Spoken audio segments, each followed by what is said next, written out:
எப்பொருள் யார் யார் கேட்பினும் அப்பொருள் மெய்ப்பொருள் காண்பது அறிவு. எப்பொருள் எத்தன்மையாயினும் அப்பொருள் மெய்ப்பொருள் காண்பது அறிவு. இன்னைக்கு எப்படி போயிட்டு இருக்குங்க? இன்னைக்கு என்ன பண்ணிருக்கீங்க? போயிட்டு இருக்குங்க. ஆமாங்கய்யா. இன்னைக்கு காலையில வந்து அந்த தண்ணியில தான் இங்க இருக்கேன். ஆ நாளைக்கு முருங்கை தான் காய்கறி வச்சு. முருங்கை தலை கிடைச்சா கூட பண்ணலாம். முருங்கை கீரை. சரிங்கய்யா, நாளைக்கு வாங்கிக்கிறேன். ஆ முருங்கை கீரை இருந்ததுன்னா சரிங்க. அப்படி ஆஞ்சி அப்படியே கொஞ்சம் ஆஞ்சிடணும். ஆஞ்சிட்டு கொஞ்சம் அரிசி ஒரு எப்படியோ ஒரு 100 கிராம் 200 கிராம் இருக்கலாம். சரிங்க. 200 கிராம் 250 கிராம் இருக்கலாம். முருங்கைக்கு ஒரு 10 ரூபாய்க்கு வாங்கினீங்கன்னா சரியா இருக்கும்னு நினைக்கிறேன். 10 ரூபாய்க்கு கிடைக்குமா? கிடைக்குங்கய்யா. அது இங்க மரம் இருக்குங்கய்யா, பறிச்சுக்கலாங்க. ஓ ஓ, அப்படின்னா 200 கிராம் இருக்கலாம். சரி, கொஞ்சோன்னு சரிங்க. வெங்காயம் போய் கொஞ்சம் அரிசி மாவு போட்டுக்கிட்டீங்கன்னா கொஞ்சம் அப்படியே கூழ் மாதிரி ஆயிரும். உப்பு லேசாக சரிங்க. போட்டுட்டு அப்படியே கஞ்சி மாதிரி சாப்பிட்டோம்னா வயிறு சுத்தமாக இருக்கும். சரிங்க. அரிசி மாவும் போட்டுக்கலாம், இல்லை கொஞ்சம் கோதுமை மாவும் போட்டுக்கலாம். கொஞ்சம் சாப்பிட்ற கஞ்சி மாதிரி இருக்கும், நல்லா இருக்கும். சரிங்க. ஏதோ ஒரு எண்ணெய் நல்லா கொஞ்சம் ஊற்றி, எண்ணெய் கொஞ்சம் சரிங்க. கூடுதலாக ஊற்றிட்டோம்னா அந்த வயிறு நல்லா சுத்தமாக இருக்கும். முருங்கைக்கீரை பயங்கரமாக சுத்தம் பண்ணும். ஆமாங்க. ஆமாம், நல்ல இதாகும். இன்னைக்கு என்ன இதை பார்த்தீங்களா? இன்னைக்கு என்ன? இன்னைக்கு நீங்கள் 6 மணிக்கே கூப்பிட்டா சரி ஒரு 10 நிமிஷம் பேசலான்னு தான். ம். சரிங்க. அது கவனிக்க.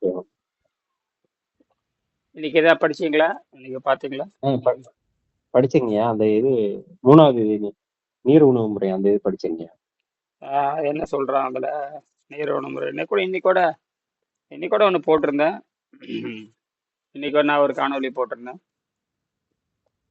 அதாவது என்ன சரி. சாப்பிட்டாலும் சுத்தம் பண்ணணும், என்ன சாப்பிட்டாலும் ஆமாங்க. எதை சாப்பிட்டாலும் சுத்தம் சுத்தம் பண்ணணும் இன்னைக்கு தலைப்பில் போட்டிருந்தேன். ஆ, எல்லாத்துக்கும் ஒரு தயக்கம் இருக்குது, அவ்வளவுதான். எல்லாத்துக்கும் ஆமாங்க. பணம் செலவாகாம ஆரோக்கியத்தை எதிர்பார்க்கணும்னு நினைக்கிறாங்க. அது எனக்கு ஒரு சிரிப்பா தான் இருக்கு. இப்படிலாம் நாம கத்திருந்தோம்னா என்ன ஆகுறது? ம். அது எப்படிங்க நடக்காதுங்க. ஆஸ்பத்திரிக்கே போனாலுமே அங்கேயும் வாங்கத்தானே செய்யறாங்க. ஆமா ஆமா, அது லட்சக்கணக்கில் கோடி இங்க கணக்குல. அங்க வந்து என்ன செய்யணும், உங்ககிட்ட இலவசம் எதிர்பார்க்கலாம் ஐயா. ஆமா ஆமா, அது இங்க அங்க அப்படி வந்து ஒரு.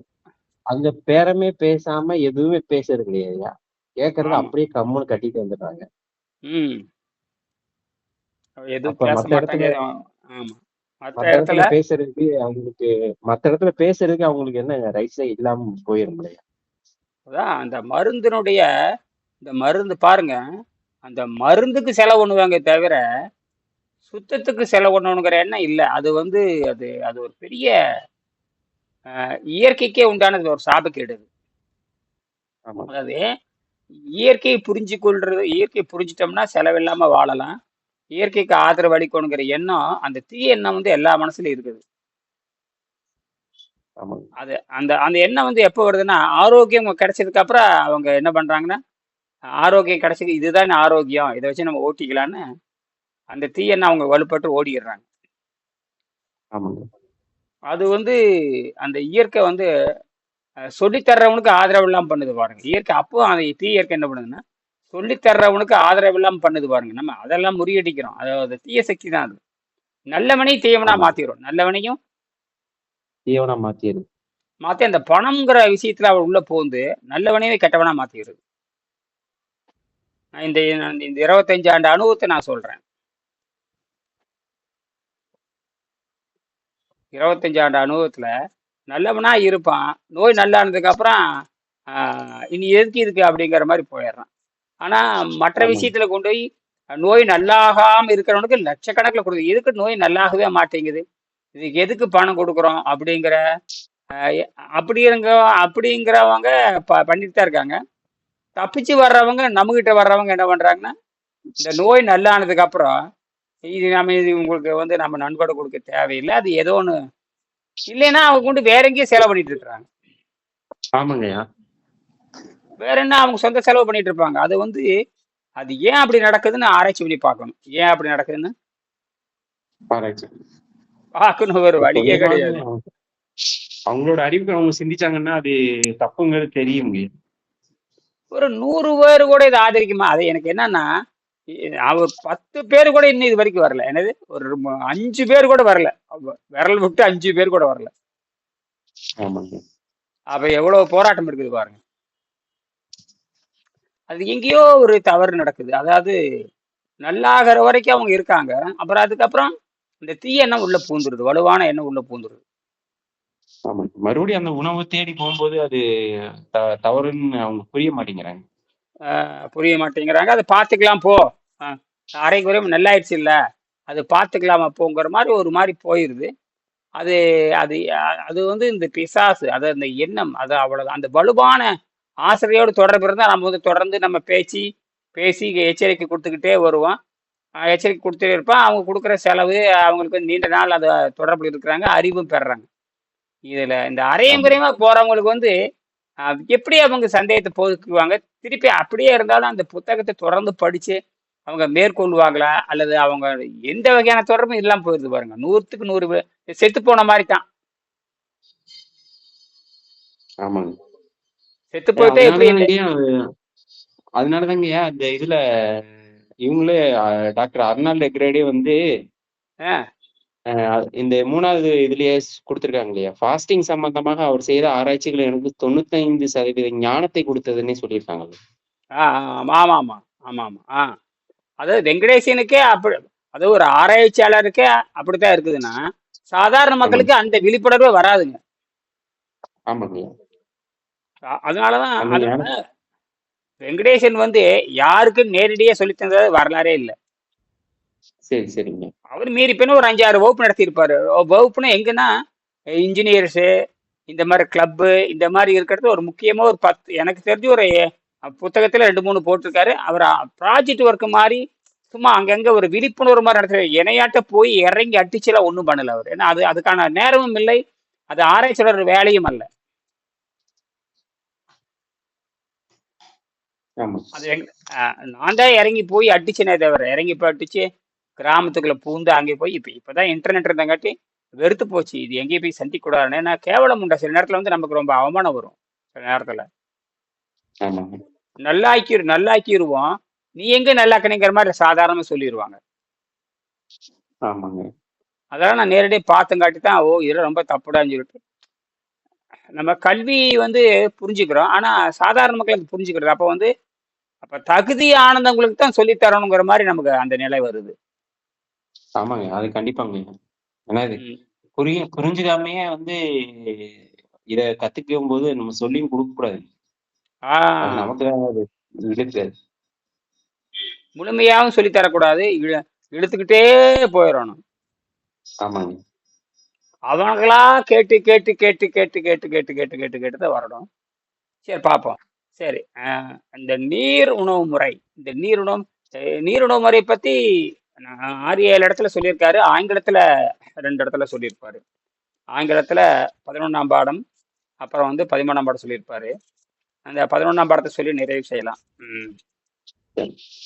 நீருணவு முறைங்கிறது அது முதல் பாடத்திலே வந்துருது. 3வது படத்துல வந்துருது. ரொம்ப அற்புதமா. அதுக்கு ஆமாங்க. முன்னாடி உள் சுத்தம், அதாவது உள் சுத்தம் என்றால் என்ன, அது முன்னாடியே வரும் பாருங்க. இன்னொரு இடத்துல பாத்தீங்கன்னா உள் சுத்தம் என்றால் என்னன்னு ஒரு இடத்துல வரும். அதாவது முன்னாடினா அந்த முகவுரை எழுதுறாரு பாருங்க, அதுலயே வந்துடும் முகவுரை. ஆமாங்க. அது இது வந்து பாடத்துல வரும் நீரிணவு முறை. அது வந்து திருவள்ளுவர், திருமூலர், அர்னால்ட் எக்ரேட், எனக்கு குரு என்று யார் சொன்னால் என்று யாராவது குறிப்பிட வேண்டும் என்றால் அவங்க டாக்டர் அர்னால்டு அவங்க தான் சொல்றாங்க. ஆமா, அவர் சம்பந்தமாக அவர் செய்த ஆராய்ச்சியில எனக்கு 95 விஷய ஞானத்தை கொடுத்தன. 5 செய்திகள் 5 விழுக்காடு திருக்குறள் கிடைத்தன. நீரணு முறையை சுருக்கமாக கீழ்கண்டவாறு விளக்குகிறேன். காலையில் எழுந்தவுடன் பெட் காஃபி, இதெல்லாம் நாம் ஏற்கனவே சொல்லியிருக்கோம். இப்போ ஆங்கிலத்தில் என்ன பண்ணியிருக்காருன்னு கேட்டிங்கன்னா, ஆங்கிலத்துல திருச்சிராப்பள்ளியில், அதாவது 97ல் 90 கிட்டத்தட்ட 30 வருஷத்துக்கு முன்னாடி திருச்சிராப்பள்ளியில engineer association, institute of engineer அசோசியேஷன்ல வந்து அவர் பேசியிருக்காரு. அதுல அந்த continuous natural life on water diet yogic method. யோக முறையில் யோக முறை யோக முறையில் எப்படி வாழ்வது அப்படின்னு ஆராய்ச்சியாளர் வெங்கடேசன் இன்ஜினியர் அசோசியேஷன், அதாவது பொறியாளர்களுடைய கூட்டத்தில் திருச்சிராப்பள்ளியை சேர்ந்த பொறியாளர் இன்ஜினியர் அசோசியேஷன்ல பேசுறாரு. அவர் முக்கியமா இந்த 3 தான் சொல்றாரு. According to doctor Arnold Ehret theory, man does not die due to fasting. During fasting, the poisons in the body, old medicine, starch, fat, etc., okay, deposit in the alimentary canal. And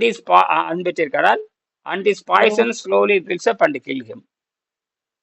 ரெண்டாவது point, Arnold Ehret theory state that pure body act like a plant and accumulates nitrogen to build up protein. The fasting does not affect the vital part of the body. அதாவது இதில் ரொம்ப முக்கியமானது fasting, அதாவது வயிற்று ஓய்வு கொடுக்குறப்போ உள்ளே இருக்கிற எந்த உறுப்புகளும் பாதிப்படைவதில்லை, சாவதில்லை. அதான் ரொம்ப முக்கியமானது. ஆமாங்க. அந்த வயிற்றுக்கு ஓய்வு கொடுக்குறப்போ எவ்வளவு நேரம் ஓய்வு கொடுக்குறேன்னு கொடுத்துக்குங்க. அப்படி கொடுக்குறப்போ உள்ளே இருக்கிற எந்த பொருளும் சாவதில்லை, எந்த பொருளும் வீணாவதில்லை. சரி, இது தெரியாமல் ஒருத்தன் வந்து 5 நாள் 6 நாள் இருந்தான்னு வச்சுக்கங்க, அந்த 5 நாள் வரைக்கும் அவனுக்கு எந்த பிரச்சனையும் இல்லை. 5 நாளோ 3 நாளோ 5 நாளோ 10 நாளோ வராது. ஆனால் இந்த தெரியாத என்ன பண்ணுவான்னா, இந்த 5 நாளுக்கு அப்புறம் கொஞ்சம் கொஞ்சமா வாயில வலுவலுன்னு ஒரு வாரி நாற்றமும் தொண்டையில கசப்பும் இதெல்லாம் வந்து அப்படியே சேர்ந்துக்கிட்டே இருக்கும். அது அறியாம இருந்தான்னா அந்த விஷம் அவனை கொண்டு போடும். எத்தனை நாள் வரைக்கும் கொள்ளாது? 5 நாள் 6 நாள் வரைக்கும் கொள்ளாது. ஏன்னா அப்ப சுத்தமாயிட்டு வருது. சுத்தமா இருப்ப இந்த உடம்பு என்ன பண்ணுதுன்னா, அந்த உணவு பாதை 30 அடியில படிய வைக்குது. அந்த படிஞ்சதை சடி குறைந்த உணவான வேக வைத்த காய்கறி அல்லது கீரை நன்கு வேக வச்சு கொஞ்சம் அவுளோ அல்லது ஏதாவது ஒரு பிரெட்டோ அல்லது ரஸ்கோ ஏதாவது 4-5 வச்சு அந்த வேக வைத்த காய்கறியோடு அந்த ரஸ்கை வச்சு சாப்பிட்டோம்னா அந்த தொண்டையில படிச்சிருக்கிற விஷம் அப்படி அவ்வளோ கிலோ கணக்கில் வந்து படியுங்க. தொண்டை பூரா நிறைஞ்சிருக்கும். அதை இறக்கி அவங்க சிறுகுடல் பெருங்குடல் வழியாக கொண்டுட்டு போகணும். அப்படி கொண்டுட்டு போகல அப்படின்னா அவனை கொண்டு போடுறது. அவனை முதல்ல நடமாடாம கீழே விழுக்காட்டிடும். அவனை நடமாடாம கீழே விழுக்காட்டு. ஆமா, உழுக்காட்டு அவனை இலக்கிய வச்சு ஆசிட் அதிகமாயிட்டே போகும். ஆசிட் அதிகமாக உடம்பு அப்படி கொடூரமா அப்படியே இலக்க ஆரம்பிக்கும். அது வந்து தேவையற்ற கோர உருவத்தை தரும். இதுதான் வந்து இந்த விவரம் தெரியாம வடக்கு இருந்து உயிர் விடுற மாதிரி அந்த மாதிரி அதெல்லாம் தப்பு. அதெல்லாம் இந்த வடக்கு இருந்து உயிரிடுறது, இந்த புத்தர்கள் இந்த மாதிரி தப்பாலாம் பண்ற நிறைய பேர் இருப்பானுங்க. அதெல்லாம் ஏற்றுக்கொள்ள முடியாது. பரிணாம சித்தாந்தத்தின்படி அன்னப்பாதை தூய்மை செய்து நியூட்ரான், நியூட்ரினோ, நைட்ரஜன், அப்புறம் வந்து ஆக்சிஜன், ஆர்கான், கார்பன் அதெல்லாம் எனர்ஜியா மாத்தி, இதுதான் புதுமையான கண்டுபிடிப்பு. அதெல்லாம் இந்த வடக்கு இருந்து உயிர் விடுறது, புத்தர் மாதிரி பண்றது இதெல்லாம் அடிப்படையில் முரணானது. புத்தருக்கு வந்து இந்த பத்தியம் பட்டினி நோன்பு இதெல்லாம் அவருக்கெல்லாம் ஒன்றும் தெரியாது. அவருக்கெல்லாம் அவங்க ஃபாலோ பண்ணலங்க. அவங்களுக்கு இது தெரியவும் தெரியாதுங்க. அதெல்லாம் இது நம்ம இந்த புத்தர் ஆதிசங்கர இந்த புத்தர் இன்னொருத்தர் இருக்காரு இந்த மகாவீரர், அவங்களுக்கு இதுக்கெல்லாம் சம்மந்தமே இல்லை. அதெல்லாம் சம்மந்தம் இல்லை. அவருக்கெல்லாம் பூரா இறைச்சி திங்கிறவங்க எல்லாமே. இறைச்சி திங்க அவரு இறைச்சி திங்காம இருக்கலாம், புத்தர் அல்லது வந்து இன்னொருத்தர் மகாவீரர், இவங்கெல்லாம் இறைச்சி திங்காம இருக்கலாம். ஆனால் அதை ஒட்டி இருக்கிறவங்க அத்தனை பேருமே பால் குடிக்கிறவன், முட்டை திங்கிறவன், பன்னிக்கறி திங்கிறவன், அத்தனை இவனுக்குள்ள என்னன்னே தெரியாது. ஆரோக்கியம் என்னன்னு தெரியாது. அவர்களுக்கும் ஆரோக்கியம் என்னன்னு தெரியாது. இந்த துறவு சில விஷயத்தை எடுத்துக்கலாம். அத புத்தர்ல இருந்து சில விஷயத்தை எடுத்துக்கலாம், அப்புறம் வந்து மகாவீரர்ல இருந்து சில விஷயத்தை எடுத்துக்கலாம். ஆனால் முழுமையாக அவங்ககிட்ட இருந்து எதையும் எடுத்துக்கொள்ள முடியாது. அதாவது என்ன சொல்லுவாருன்னா, வள்ளுவர் சொல்லுவாரு, ஒருவரிடம் என்னென்ன உயர்ந்த பண்புகள் இருக்கிறதோ அதை மட்டும் எடுத்துட்டா போகுது. மொத்தத்துக்கு அவர் தான் இறுதியானவர் உலகத்துல யாருமே கிடையாது. அதுதான் எப்பொருள் யார் யாரை கேட்பினும் அப்பொருள் மெய்ப்பொருள் காண்பு. ஆமா, ஆகையினால அப்ப உலகம் தழுவிய இருக்கிற நல்ல ஒழுக்கத்தில் அப்ப கடைசியில பார்த்தா திருவள்ளுவர் தான். கடைசியில பார்த்தா திருவள்ளுவர், திருமூலர், அப்புறம் வந்து டாக்டர் ஆர்னால்டு பழங்குடி. ஹிரட். இதுக்கு மேலேல அங்கே ஒன்றும் கிடையாது. ஏன்னா இதுலயே பரிணாம அறிவியல் முடிச்சு போகுது. சரிங்களா? சரி, நான் முடிச்சுக்கிறேன்.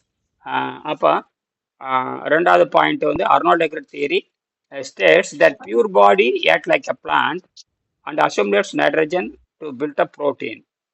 Fasting does not affect vital part of the body. Thirukkural 942 gave a clue about water diet system. The water, the meaning being, let water be your diet and you need no medicine. I combined above three theory, அதாவது வெங்கடேசன் சொல்றார், by rational fasting and make of cooked vegetable to clean the accumulated poison. Then and there, I was able to clean my body in about 1 year and was able to live on water alone. My body weight dropped from 93 kg to 62 kg and remains stationary on any amount of fasting. I occasionally take ordinary food only as luxury and not as a necessary, and clean the alimentary canal in the next few days. My weight increase and drops back to 60 kg. அதாவது லேசா எடை ஏறி மறுபடியும் 62 கிலோவுக்கு கீழே போகாம பார்த்துக்குது. And never get below 62 kg. The above method is scientific based on the book Mucosal Diet Healing System by Dr. Arnold Egrat. And original டெக்ஸ்ட்னா திருக்குறள் இருக்கிற மூலத்தை மட்டும் படிக்கணும். மூலம் Thirukkural by sage Thiruvalluvar. I lead healthier life by water diet system. When hard physical work or travel is involved, ordinary food is taken and cleaned in subsequent days as mentioned above. அந்த முக்கியமான குறிப்பு note: The above method is best suited for space life. As a human body is created, அதாவது human body is created within built power by nature for mankind to develop and expand in space, a necessary way of life for the humans in the near future. இதுதான் உண்மை. அதாவது இது எதற்காக இயற்கை இப்படி பண்ணுதுன்னா, மனிதன் தான் அழிந்தாலும் தன் குழந்தை அழியக்கூடாது என்பதற்காக விண்வெளி எங்கும் பரவி போக வேண்டும் என்பதுதான் இயற்கை. அதனாலதான் நமக்கு இந்த மாதிரி கண்டுபிடிப்புலாம் வருது. விண்வெளி எங்கும் பெயர்ந்து போய் விண்வெளி எங்கும் குடியேற வேண்டும் என்கிற சிந்தனை இருக்கிறனாலதான் இது தமிழ்நாட்டு மக்களுக்கு தான் இந்த கலை வேணும் அப்படின்னு இயற்கை விரும்புது. இங்கிருந்து தான் மற்ற நாடுகளுக்குள்ள போகணும். இதை பத்தி மறுபடியும் நாளைக்கு பேசலாம். சரிங்களா? நன்றி. சரி, நன்றி.